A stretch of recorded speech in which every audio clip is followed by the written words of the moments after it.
Hello and welcome to week 8 in the psychology seminar. And at this point, we're going to be taking a little bit of a deeper dive into the writing component of the 3 R's. We just completed the 3 R's, and now let's take a little bit more time on writing. And as you read through this chapter, I'm going to be introducing you to the notion of your academic voice.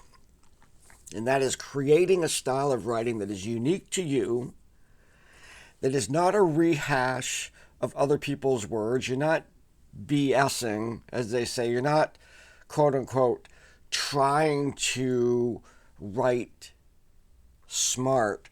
You are creating the way in which you address writing in the field of psychology and the field of science. And that takes time. It takes time to get around that. It takes some courage in your assignments to be able to take risks with certain vocabulary, to be able to reread your material and then make sure that it communicates the actual information that you want it to, looking for clarity, looking for brevity. I mean, you don't have to go on and on. It's way better to get right to the point. But the stylistic ways in which you write, you're experiencing mine in the course book. It's not perfect, but the course books are decidedly in my voice. Even though I'm not teaching all the classes, many of the classes, in fact, all of the classes that you take in the psych program, I've written or co-written the course book, and so you'll be exposed to my particular academic voice, and you might see a certain way in which I write that is the product of years and years of writing and focusing my attention on that. So this is kind of a way to kind of think about that, to think about where you are now in the development of that writing skill. Writing, of course, being one of the most important skills to have in the field of psychology. So in the discussion, what we're going to look at is the notion of bias. And one of the ways that we avoid bias within our writing is by referencing external sources. So in a way, your particular viewpoint, although it's important to you in the field of psychology, it's less important. It is way more important for you to establish your writing based on existing evidence. So the task is to look at the evidence that's presented and then make your argument based on that evidence. What we have to be careful of in this particular area is that sometimes we can have a bias and we will search out and find evidence to support our bias. It is almost invariable that you can do this. So you can self-validate your biases by finding the information. We do this all the time. We're learning about it in the Pinker book right now, and the assignment for that. But looking at that, the notion of being accepting of all of the wide range of resources to answer a particular question in order to avoid bias. In the quiz, what I'm asking you to do is actually take a look at this book that you all should have got. And this is the Concise Guide to APA Style.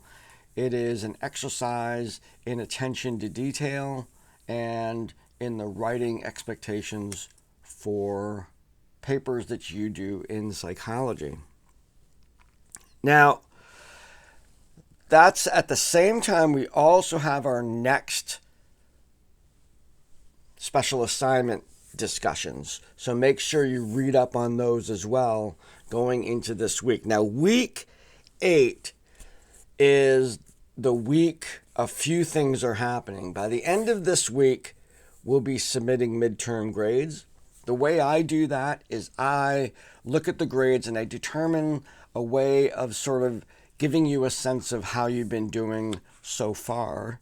And I will post those final grades depending on how confident I am in the particular way in which I'm going to determine your midterm grades, I may post a numerical grade, a letter grade, or I may post satisfactory, unsatisfactory.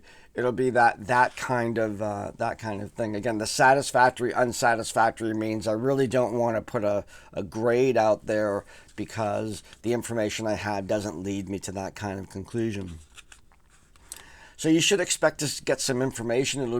It'll be possibly, I think it will probably simply be on the portal. I have not built a way to do that into the grade book for the course, so you'll see it on the portal, but I will post an announcement telling you how I came about with that particular feedback.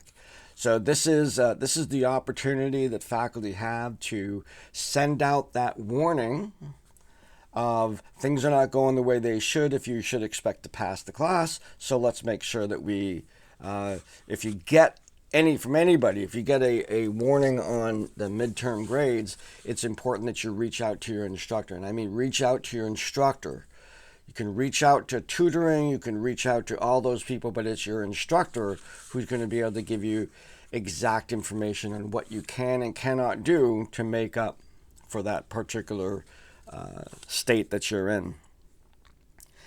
The other thing that's going on right now is continued registration. Each one of you should be getting into the registration process.